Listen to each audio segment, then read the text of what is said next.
El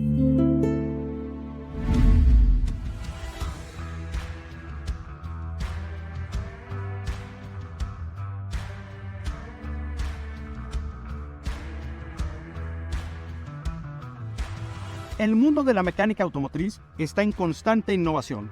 Por eso, es importante que conozcas el funcionamiento de un automóvil para que des un servicio de calidad a tus clientes.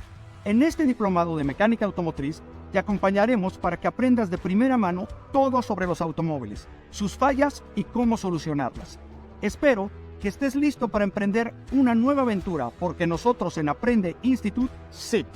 Te mostraremos los principales sistemas automotrices. También conocerás todas las herramientas de mano y equipos que no pueden faltar en tu taller.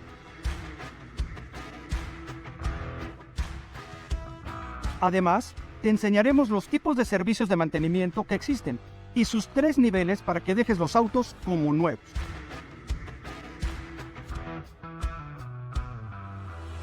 Para nosotros, es importante que conozcas a la perfección cómo funciona el corazón de un automóvil, el motor, incluyendo el sistema de inyección electrónica, de lubricación y de enfriamiento, para que cuando llegue el momento sepas de dónde viene el problema. La velocidad es una característica fundamental en un automóvil. Para entenderla, te enseñaremos todo sobre la caja de cambios y el diferencial. Pero eso no es todo. También conocerás los principios básicos de dirección y suspensión. Además, te enseñaremos cómo funciona el más común, el sistema McPherson. El sistema de frenado es uno de los más importantes. Por eso, nosotros te mostraremos cómo opera y cómo arreglar algunas fallas. Y no hay que dejar de lado una parte indispensable de la mecánica, el sistema eléctrico. Conocerás los conceptos fundamentales y fallas más comunes para solucionar el problema. Como puedes ver, en este diplomado te daremos todas las herramientas que necesitas para convertirte en un profesional de la mecánica automotriz. No esperes más y dale play a la primera lección.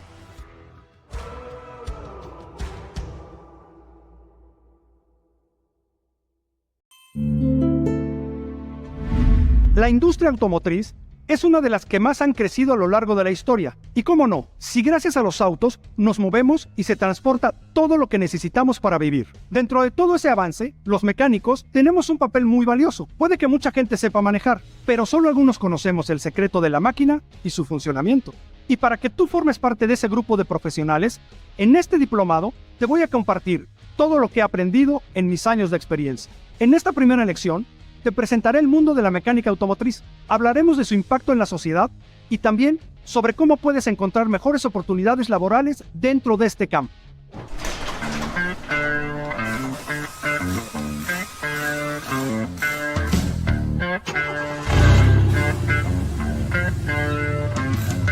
La importancia de los autos en nuestra sociedad es enorme y su demanda ha sido tanta que la industria ha tenido que desarrollarse dando pasos agigantados para dar mayor seguridad, tecnología y personalización a los usuarios. Gracias a eso, hoy existen distintos tipos de autos: deportivos, sedán, hatchbacks, pickup trucks, SUVs, vans.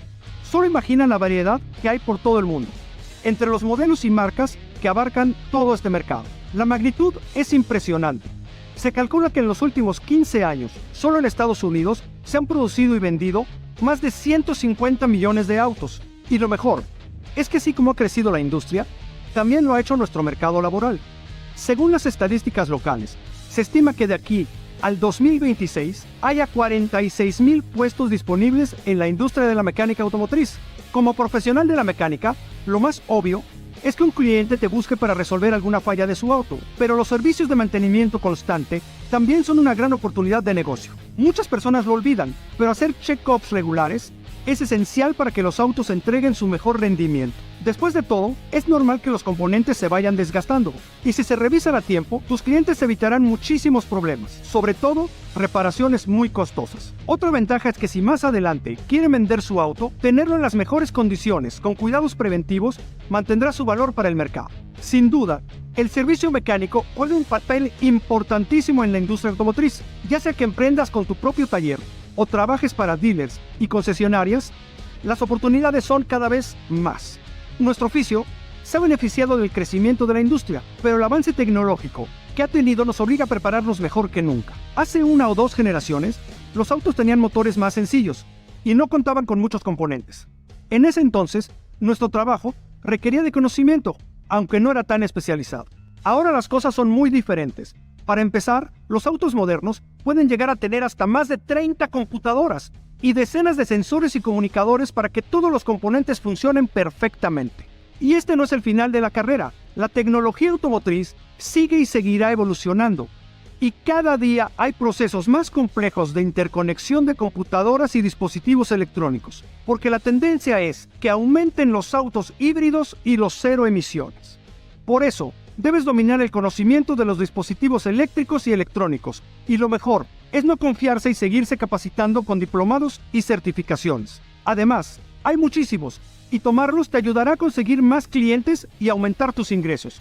Un mecánico o técnico calificado puede ganar el doble o más de lo que gana alguien sin certificación. Y la verdad es que no me sorprende. La brecha que hay entre la cantidad de autos que se producen contra la cantidad de profesionales capacitados es grande. Por lo mismo, tenemos mayor demanda.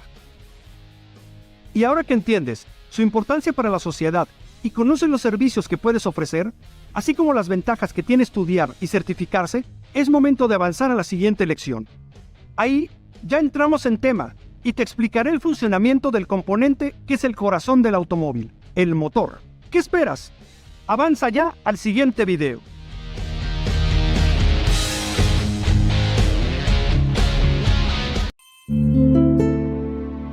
Muchas personas manejan sin saber realmente qué procesos tienen que activarse para que podamos transportarnos todos los días. Damos por hecho que si giramos la llave del auto, el motor se enciende.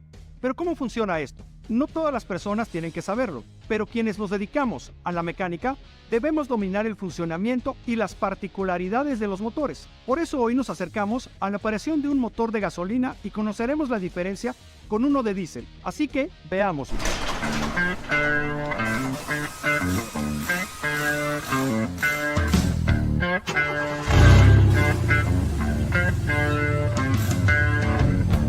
En la actualidad existen solo 2 tipos de motores, los eléctricos y los de combustión interna. También es común encontrar en el mercado una combinación de ambos, o sea, los híbridos. Aquí nos enfocaremos en los motores de combustión interna porque son los que predominan en el mercado, así que te tocará atenderlos más. Es muy importante aprender todo sobre el motor de combustión interna, porque es el órgano principal de los autos.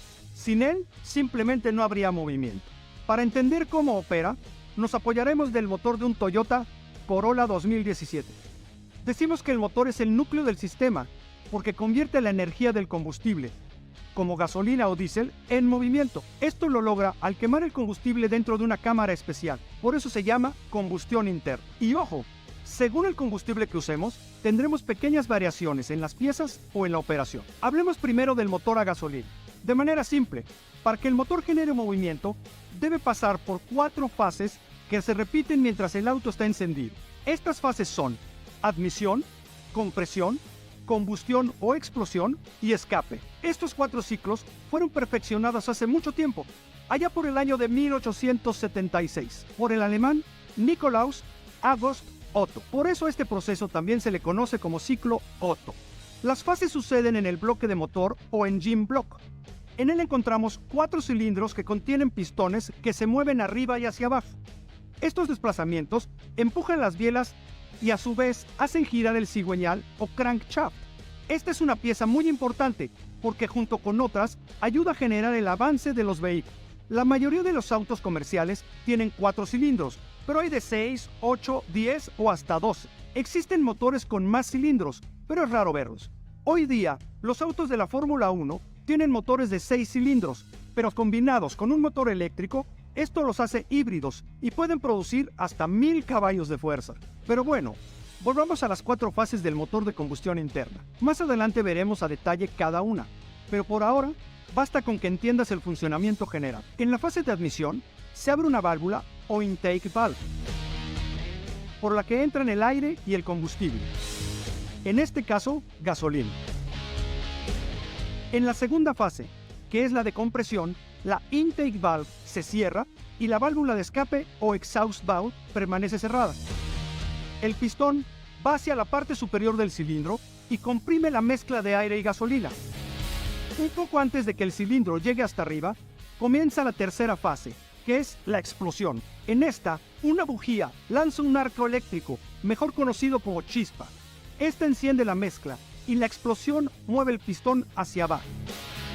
Recuerda bien el encendido de la bujía y el salto de la chispa, porque eso marcará una diferencia cuando hablemos del motor diésel. Ahora, pasemos a la última fase, que es el escape. En esta, se abre la válvula de escape y el pistón vuelve a subir para expulsar los gases resultantes de la explosión a través del múltiple de escape o exhaust manifold.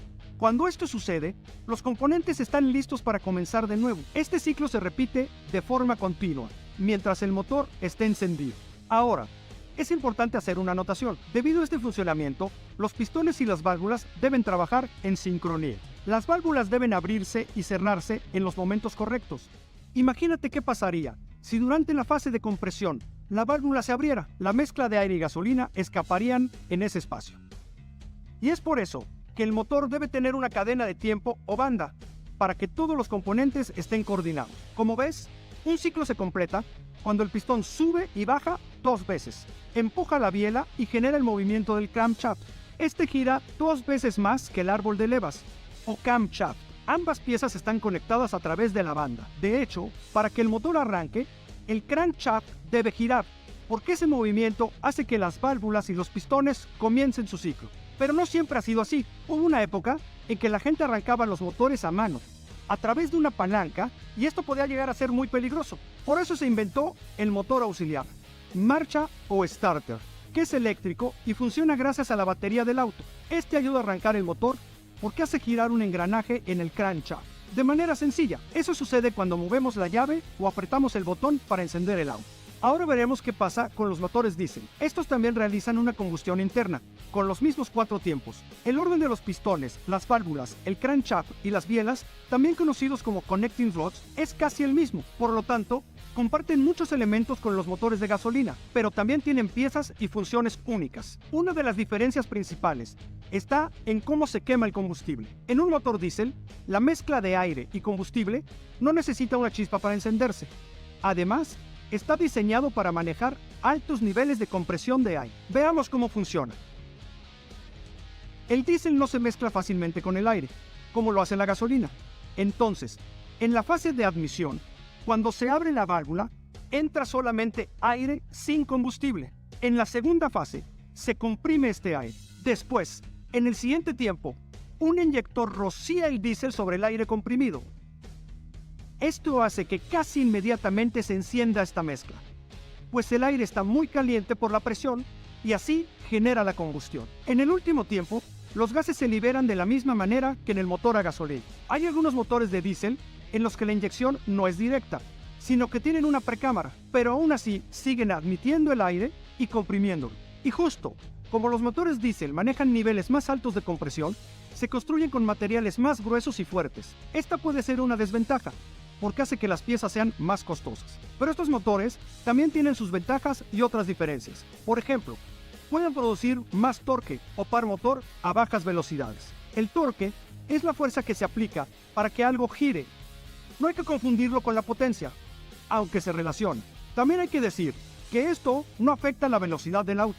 En otras palabras, el torque hace que el motor mueva el vehículo, es decir, representa la capacidad de un auto para mover algo pesado. Por ejemplo, un camión de carga no tiene muchos caballos de fuerza, por lo que no correrá a grandes velocidades. Lo que sí tiene es mucho torque, lo que le permite mover cargas muy pesadas. Por eso, es muy común que camiones de carga, autobuses o equipos agrícolas y de construcción se alimenten con combustible diésel. Sin embargo, hay fabricantes que experimentan con el motor diésel en autos comerciales, porque tiene varias ventajas, entre ellas mayor rendimiento, o sea, permite ahorrar combustible. A pesar de esto, el mercado comercial está dominado por el motor de gasolina, por eso nos enfocamos en él. Y algo muy importante para un motor, no importa el tipo que sea, es cuidar la lubricación y el sistema de enfriamiento. Recordemos que mientras esté encendido, las fases se repiten constantemente, por lo que el crankshaft se mueve aproximadamente a unas 1000 revoluciones por minuto con el auto detenido. Esto aumenta la temperatura del motor Y esto es importante. Los componentes del motor deben mantenerse a ciertas temperaturas, porque de otra manera habría daños irreparables. Por eso, mantener una buena lubricación es fundamental. Así que, recomienda a tus clientes que revisen constantemente el aceite y el coolant o anticongelante, porque sin ellos el motor puede sobrecalentarse y dejarlos botados en cualquier lugar. Antes de terminar, me gustaría hablarte de algo que veremos a detalle más adelante, pero hay que mencionarlo ahorita: el sistema de inyección. Este transporta el combustible desde el tanque hasta los inyectores. Ahí se mide con precisión para luego soltarlo al interior de la cámara de combustión. Los inyectores, por cierto, también tienen pequeñas variaciones de acuerdo al tipo de motor. En los de gasolina, se usa un inyector electrónico que pone el combustible en la cámara de combustión fuera del cilindro. Entonces, la gasolina se mezcla con el aire antes de entrar. Cuando la mezcla está en los inyectores, la computadora enciende cada uno para que aplique la cantidad correcta. ¿Y entonces qué sucede con el motor diésel? La diferencia principal es que el combustible se inyecta directamente en el cilindro, porque como ya vimos, no se mezcla previamente con el aire. Como mecánico, saber las particularidades de cada motor, las tendencias en la industria y cualquier información que alimente tus habilidades será esencial para poder ofrecer el mejor servicio a tus clientes. Hasta aquí, te acercaste al funcionamiento de los motores de gasolina y diésel. Ahora, ya conoces algunas ventajas y desventajas de cada uno. También aprendiste un poco del sistema de inyección, y esto es apenas el comienzo. Me emociona mucho, porque en la próxima lección tendrás un acercamiento a la caja de cambios y el diferencial. Nos vemos ahí.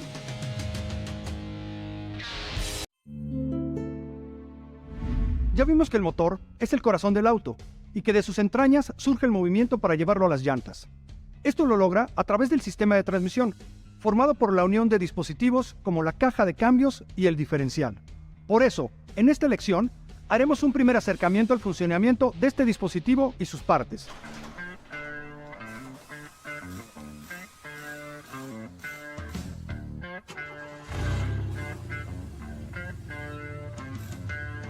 El primer término con el que vamos a relacionarnos es el de transmisión. Se trata de un sistema que lleva la potencia y el movimiento desde el motor hasta las ruedas. Suena sencillo, pero es una obra maestra de la mecánica. Para lograrlo, involucra varios elementos porque la transmisión no solo implica velocidad y potencia, sino también adecuarse a las diferentes condiciones de manejo y hacer que el auto gire. Y es que no es lo mismo lo que requiere el auto en el arranque que al circular por una vía rápida o dar vuelta. Todo está en manos de la transmisión. Este sistema, cuando es manual, está conformado por el clutch, la caja de cambios, la flecha cardán, el diferencial y las flechas o pilers. Si es automático, lo que no tiene es clutch. Todos tienen tareas distintas, pero con el mismo fin: dar movimiento a las llantas para que el auto avance. Además, dependiendo del lugar donde esté la tracción, ya sea adelante, atrás o en las cuatro llantas, estos elementos los vas a encontrar en diferente lugar, aunque sea su funcionamiento el mismo. Por ejemplo, la tracción delantera tiene un mecanismo de velocidad constante con las flechas homocinéticas, llamado Constant Velocity Joints. Son las que más vas a tener en tu taller, mientras que los de tracción trasera tienen una flecha cardán.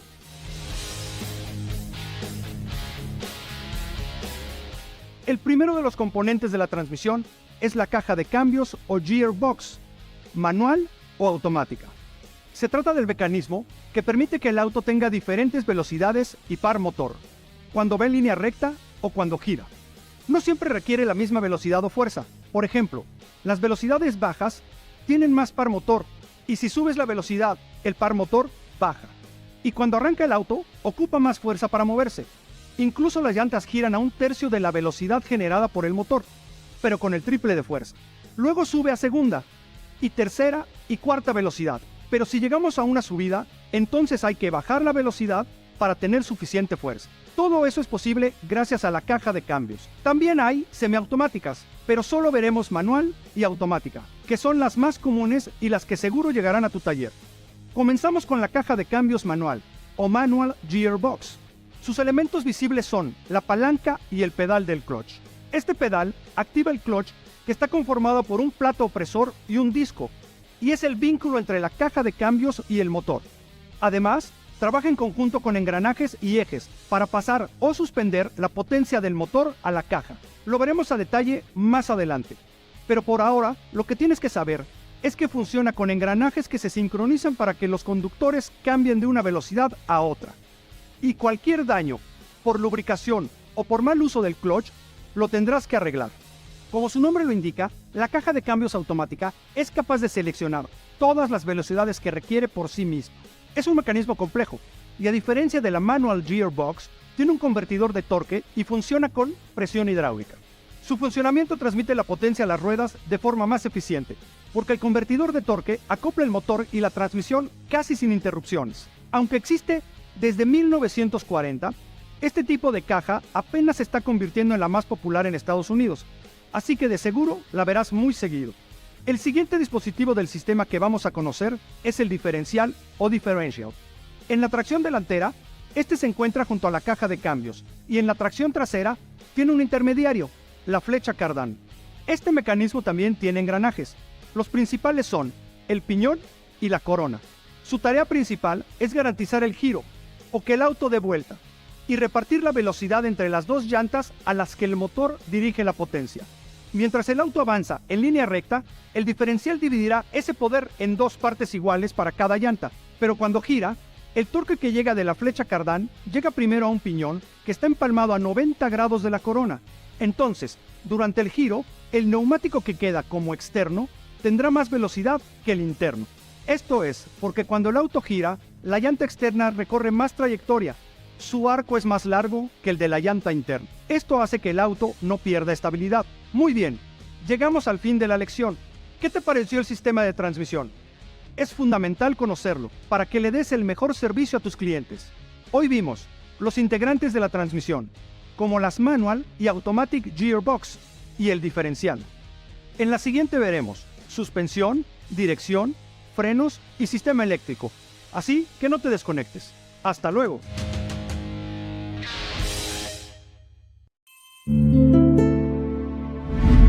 En lecciones anteriores, conociste los componentes y sistemas necesarios para que un auto arranque.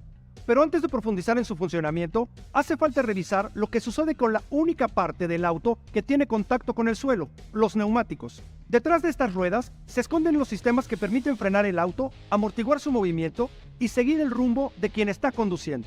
Esto no es poca cosa, y por eso en la lección de hoy te explicaré a grandes rasgos el freno hidráulico, la suspensión y la dirección asistida. Además, veremos algunos conceptos básicos del sistema eléctrico. Es un tema que me encanta, así que comencemos de una vez.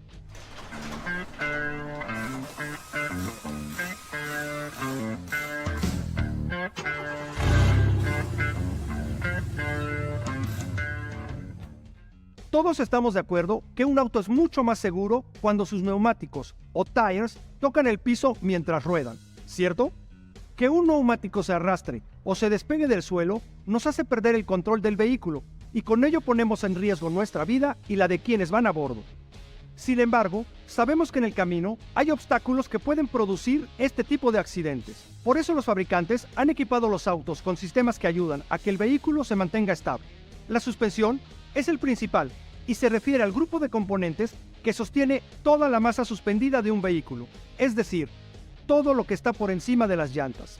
Además de eso, se encarga de suavizar el movimiento del auto durante el viaje, sobre todo cuando hay baches en la carretera y es irregular.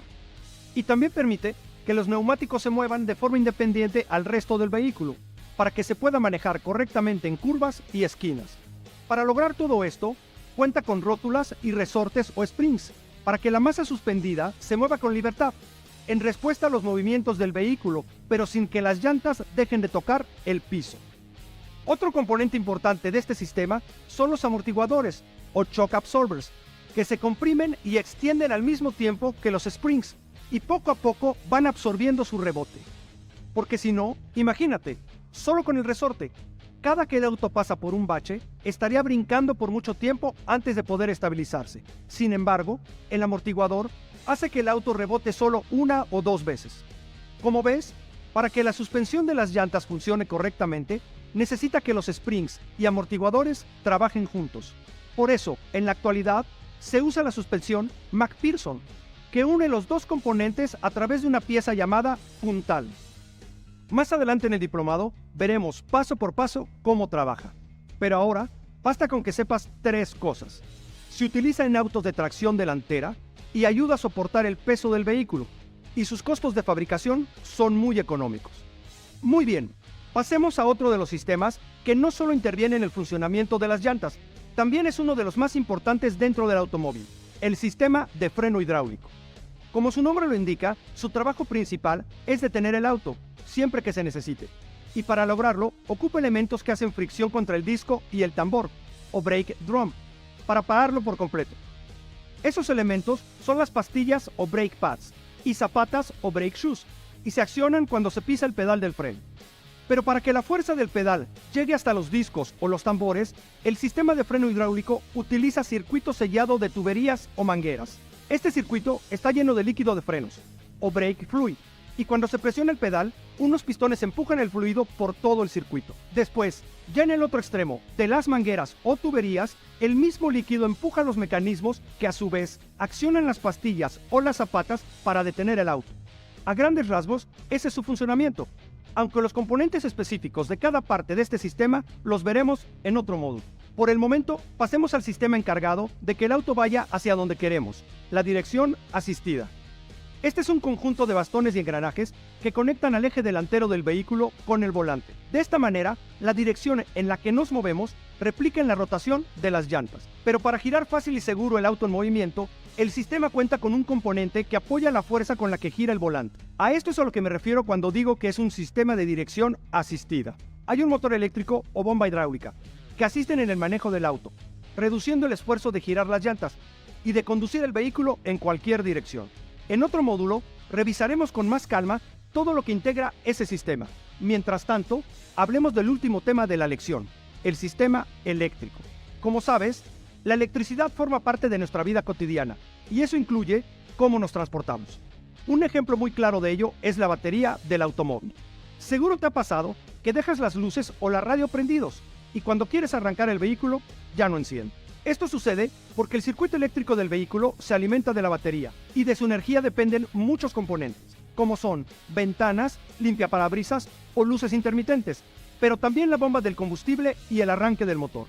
Hay dos tipos de energía o corriente eléctrica, la alterna y la continua. Su principal diferencia es cómo se distribuye.